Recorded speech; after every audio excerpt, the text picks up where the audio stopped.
here in the middle of the South Pacific at one of the most remote islands in the entire world on an incredible catch and cook mission. This area is known for an insane array of delicious goodies, both above and below the surface. But in order to catch them, I'm gonna have to go out and forage for them, hunt for them, and at the end of this all, we're gonna cook them up for an unbelievable meal. All right, so my mission here on the island today is to find as many incredible native foods as I can. And in the South Pacific, there are just such a crazy abundance both below the sea and above the surface. So on this island, if I'm not eating spider webs, I'm hoping that we can find all kinds of... Jesus, look right here. Look, look, look, look, look, look. Speaking of all kinds of amazing things. There he goes. I gotta get up there quick. Oh man, almost by that crack. Oh, those get you. It's really bad. There we go. Look at that. My first ever coconut crab. So look at that. That is so awesome. I've literally never even seen one of these coconut crabs before. This is a big old male, no swimmerette, but see as I touch here, he goes down with these claws. So they're called coconut crabs because these guys eat a lot of coconuts. Claws are so powerful that if you get a finger in there, that's it. Boom, just like that. That would be the bone in my finger. And that is, feel that stick. Is that rotten? Feel that stick.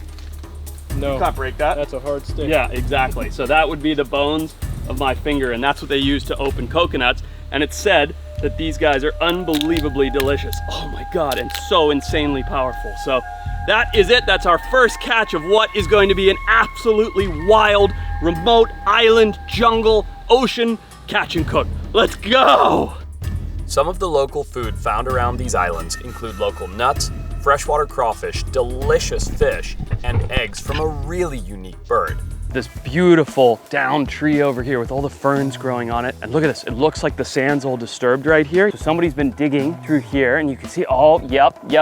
See, there's bird tracks here. So this is the nest of a megapode bird. Megapodes are one of the coolest birds, also known as volcano birds. They'll use rotting trees like this and stumps and even volcanoes to incubate their eggs. So look down in here. Ugh. Okay, so look at that. That is so cool. Look at the crazy shape of this egg. How cool is that? A giant Vanuatu volcano bird egg. It's gonna add to our catch and cook perfectly. Okay, so now that we've got one megapode bird egg and I'm on the lookout, even though I haven't seen the adults, there are these signs. This area here, all these bits of rotten wood, this is a communal megapode nest. So in an area like this, there's probably 8 or 10 different eggs. We'll just get 1 or 2 more. So that one's already been chucked out the nest. Let's just see here a bit. All right, so see how the sand's all wet. And what's so cool about incubating this is as a tree decomposes, as the wood rots, that's what they'll use, the heat that creates to incubate their eggs. And that's why they don't have to sit on their eggs like a chicken. These birds on these little islands are totally fine. Their population is absolutely thriving. But in places like the capitals, habitat loss has actually affected them. But out here, where it's super remote, these animals are thriving. And knowing that there's gonna be hundreds of eggs on this island, us taking a few for our catch and cook will be awesome. Come around this side. What the hell? Is that a wing? It might be a dead one down here or something. Oh, no way. Oh my God, look at this. Look at that. Oh, that's unbelievable. It's a fully formed megapode chick right here. And what's so cool about these birds is unlike almost any other bird in the world, when they hatch, they're fully formed. So this guy was on his way to the surface, ready to take off with no maternal care whatsoever. So we'd just get a little bit of the sand out of his eyes and watch this. These guys are literally 100% ready to go. Look at that. Bye-bye. There he goes. And just like that, he's got his legs under him like a typical baby. He's a little bit clumsy and he's off to the real world to hopefully come back here and lay eggs. All right, I think that's our sign to stop. I don't want to dig up anything more. That is something I never in a million years would have thought that we'd find. So I'm just gonna cover all this back up and we'll move on to find a few more things. Oh, so look at this. There's a cool little pond here. I was munching on this coconut, chew it up, throw it in. See all the fat? Look at that. Look how the fish come in. Oh, come here. Look. Oh, there's more than one. Look, these freshwater crawdads here. Look at that. It's not just these little fish. Now those are worth eating because that's basically a lobster. So we're gonna create a little noose system to catch them with because if I actually move into that water, they're gonna bolt away. So let's go right over here to this big old palm leaf. Cut that off. And then see this big thick vein down here? These veins are absolutely perfect. A lot of people don't know this, but palm leaves are amazing because not only they provide coconuts, and young coconut that you can eat, and coconut water that you can drink, and coconut milk. But these palm fronds can be used to make thatch, and in this case, to make a noose. So you just peel that away. You take this, do a very rudimentary slip knot, make our noose like this, and then you just put it down behind their bums. They always move backwards. They'll start to feel it, move backwards, boom, got him. Oh, there's one right here. Come see, guys. You see him eating the coconut, so we just move that gently around the tail, go under and up. Look at that. There we go. So we'll just get a whole pot of these. We have some freshwater shrimp to add to our cook-up tonight. So, Kyle, do you have one of those, the Night Eyes runoff bags? Can I have that? All right, that's perfect, actually. So we'll just take our crawdad here. We'll make a little mobile fish tank with our runoff bag. We try to do this without scaring too many others. There you go. Just chuck him in there. That'll stay nice and fresh. You got a little clear view fish tank. It shows you how waterproof these bags are. So chuck that there. See if I can catch a couple more quickly. All right, so you can see there's a crawdad there, which you can barely see. But when I put on the Costa glass, it's crazy because now I can see him perfectly outlined. Reach in. All right, and there we go. That's another one in the bag. Look at that, that's pretty cool. You look in there. Look at that bag of crawdads. Look at that. Those are gonna be delicious. All right, so one of the things that they have here that makes construction so difficult on these tropical islands are vato, which are a small little native wood grub. So you can see areas like this where the grub's been pushing up all this loose stuff from in the wood. That's because it's been rotting. So I like to take a multi-tool like my Leatherman like this, and I'll take a little sharp tool off the end of it like that. This is the signal, it's their survival tool. And I'll just dig through the wood like this. Ah, look at this, look at this. Oh, look at the size of this one. Come here, that took no time at all. You can see they've been pushing up the dead wood here. These things actually bite like hell. So while you wanna get them, you don't wanna be bitten by them. So see those little pincers there? Look at that. That is a big old meaty vato or wood grub that are native here. So these belong to a beetle, and this is their larva. But you take a few of these, stick them on a skewer, throw them over the fire, and you have yourself a heck of a high protein meal. So there's one, throw them in the hat there, see if we can find a few more. There's a nice one, look at that, right there. Just exposing his rump there. Big fat juicy rump that we're gonna eat later. We'll make a meal out of those two right there. And we'll keep going up the log here, get as many as we can, get some skewers going. So as we walk through the bush here, take a look at these. So see these bush nuts up here? Those bunches of funny looking brown nuts are called navel. They're a native nut here to Vanuatu. And if you can get some out of the trees, which we can do by cutting some sticks and knocking them, we'll knock some down and add those to our meal. Some bashing sticks here. See if we can knock them down. There we go. That was a good bunch. And then you take one like this, come over here, and it's a nut, so it's got a hard exterior, right? Take your thing like that, stick it right in the groove there. Then you do a little bashing like that, and then you open it up, see? And in the middle is the nut. There it is, look at that. Beautiful, so you take that nut out right there. High fat, high protein, just delicious. So it's sweet, it's nice, it's amazing. I wish we had some of these fruits and things in the US. All right, so we got plenty of these. Let's go find some more stuff. It's time to head to the water, but first I'm stopping along the way to grab a few wild mangoes and lemons, and that's when I see one of my favorite items yet. All right, so check this out. A lot of people don't know this, but a coconut is actually just a giant seed.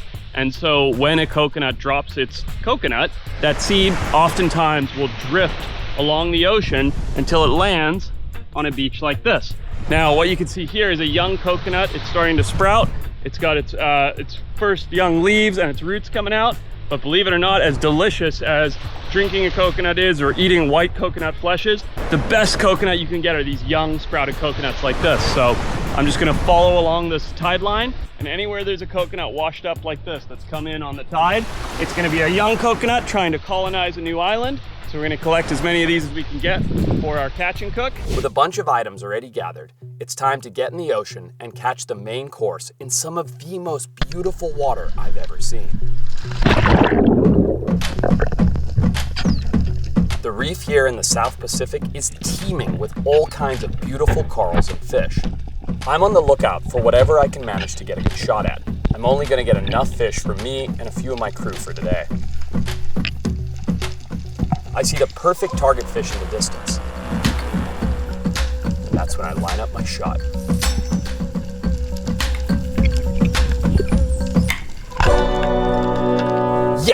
This is going to be a great addition to our meal.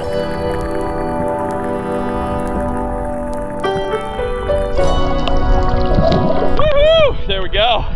Little fish to add to the menu, baby. So here we go. We've got this unbelievable spread of things that we caught on and around the island. From the fish that I just speared, we've got a whole bunch of these unbelievable big grimy wood grubs, coconuts to eat, spongy coconut for dessert, the unbelievable megapode eggs, first time I'll ever be eating those, and then this big, beautiful, very scary coconut crab here are going to make an unbelievable meal that Chef Ramsay himself would be jealous of. So first thing we need to do is get a fire started. This is nothing but palm leaves, but it's just unbelievably flammable, these palm leaves. So what we can do is take the multi-tool here that I always have with me. This is a little survival tool, Leatherman Signal, love this thing. And you pull out the fire striker.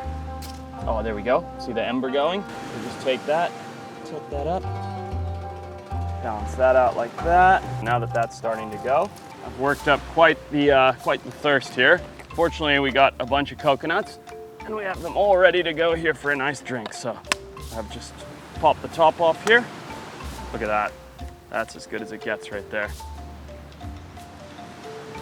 Oh my God, that is so sweet. All right, so we're gonna take our spotted rock hind over here. And what we'll do is we'll just take a nice piece like this, see? It's like a nice white flaky grouper. So, ooh, it's big, white, fatty, delicious meat there. Look at that. Cut this off here, remove the skin. We'll dice this guy up like that. That's all bone free. Take our fish here, chuck that in there. Grab one of our citrus. Can't have fish without citrus. All that beautiful citrus in there, marinating that fish. And the citric acid will actually cook the fish. You don't even need a fire. That's marinating. That fish will go from translucent to a nice firm white, and that'll mean that's ready. Now, while that's happening, here's something I'm not really looking forward to, I'm not gonna lie. I'm gonna take our big old grubs here, give them a nice big skewering like this, space them out. It's kind of like toasting a marshmallow. You wanna get them nice and even, you know? Just take that, stick that right over the fire like that. A lot of people don't know this, insects are one of the highest protein foods in the entire world. So they're really good for you when you're stuck on the beach, stuck in a survival situation. For this, they're just a lot of fun. It's part of the catch and cook. I haven't had one of these in many, many years since traveling in the Amazon. It's all cooked up, still kind of squishy, but look at that big old log of a grub. Here we go.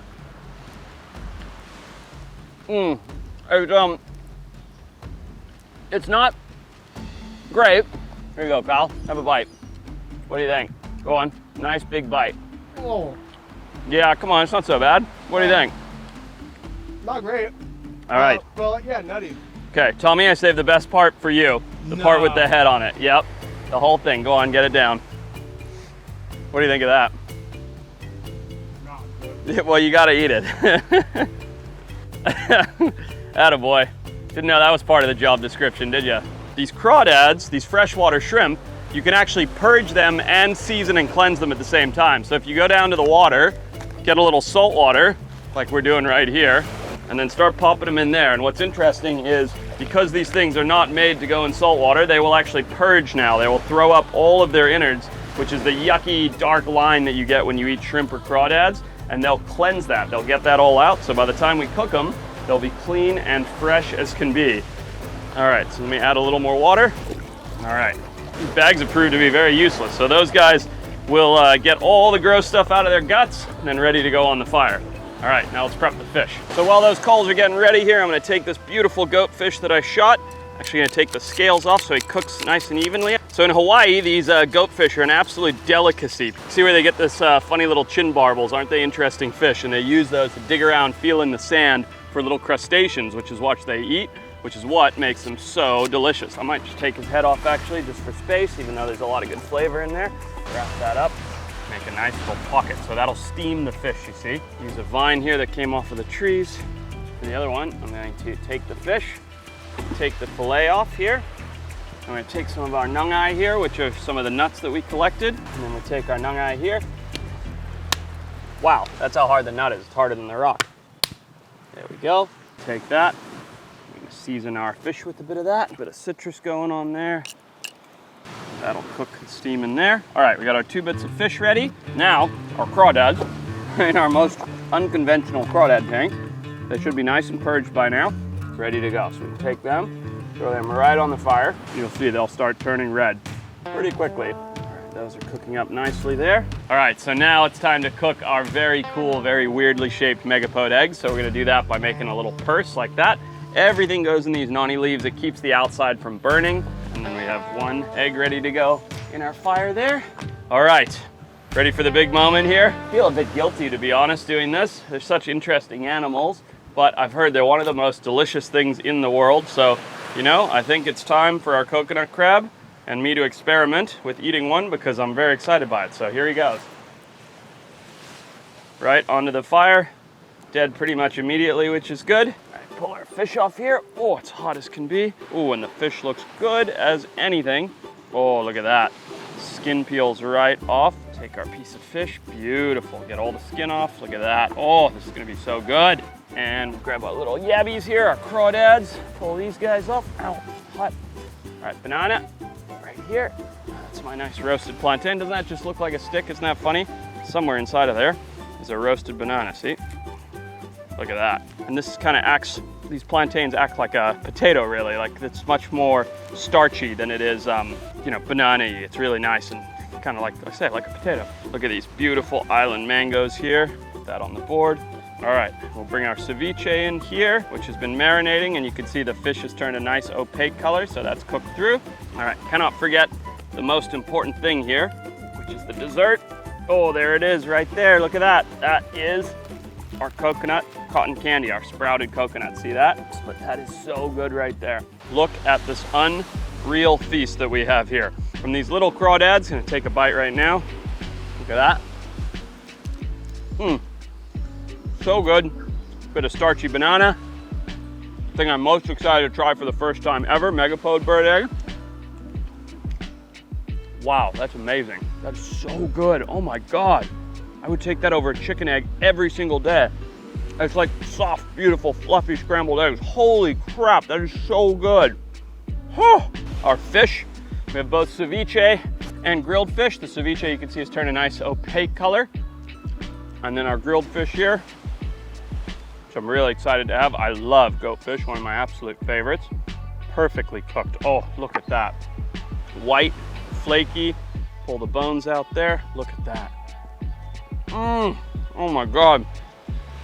Leave me here forever. I think I'm the most excited to try the real main course, the coconut crab. So help myself to my first ever coconut crab claw. Here we go, right here. Pull that out. Look at that.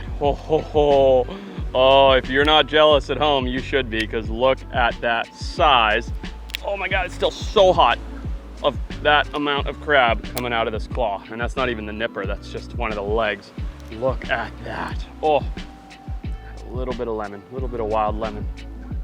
Bon appetit.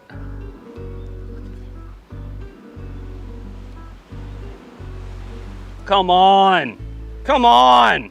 That's too good. I have been to so many fancy seafood restaurants and had food that doesn't taste anywhere near as tasty as that. That is unbelievable. I did nothing. It's not like I boiled it in coconut milk and went to all this trouble. I literally chucked it on a fire. Oh my God, between this and the megapode bird egg, this is literally the best meal I think I've ever had. And look at the setting. You cannot beat the dining room. And for dessert, we have the fresh mango. Literally my favorite fruit in the whole world. And most importantly, the spongy cotton candy coconut.